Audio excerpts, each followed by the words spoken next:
Praise the lord. ఇర్మియా 31 అధ్యాయము 3 వచనము. శాశ్వతమైన ప్రేమతో నేను నిన్ను ప్రేమించుచున్నాను గనక విడవక నీ ఎడల కృప చూపుచున్నాను. మన దేవుని ప్రేమ శాశ్వతమైన ప్రేమ అండి. దేవుడు అంటున్నారు, నేను విడవక నీ ఎడల కృప చూపిస్తాను. అయితే దేవుని యొక్క ప్రేమ శాశ్వతమైనది. మనుషుల ప్రేమ ఒకరోజు ఉంటుంది, మరుసటి రోజుకి మారిపోతూ ఉంటుంది. కానీ మన దేవుని ప్రేమ నూతనముగా ప్రతి దినము కూడా నూతనంగా ఉంటుందంట. అనుదినము నూతనంగా ఆయనకు వాత్సల్యం పుట్టుచున్నది అని ఉంది. సో దేవుని యొక్క ప్రేమ నూతనమైన ప్రేమ.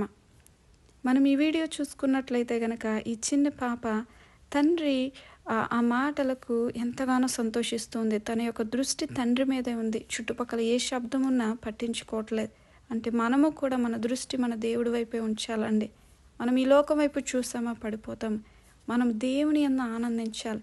తండ్రి కూడా ఎంతగానో బిడ్డ యందు ఆనందిస్తూ ఉన్నారు, బుజ్జగిస్తూ ఉన్నారు.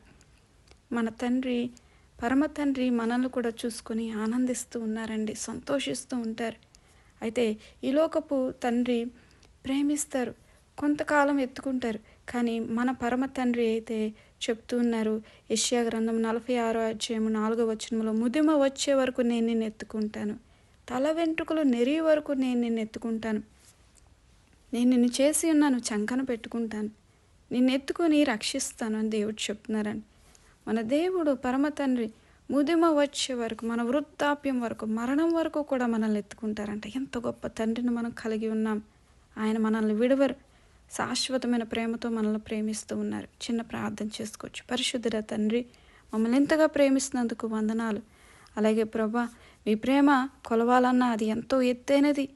ఆకాశము కంటే ఎత్తైనది, సముద్రం కంటే లోతైనది. ప్రభా, మీ శాశ్వతమైన ప్రేమను బట్టి వందనాలు చెల్లించుకుంటూ యేసే పరిశుద్ధ నామములో ప్రార్థన అడిగి వేడుకొనుచున్నాం పరమ తండ్రి. ఆమెన్.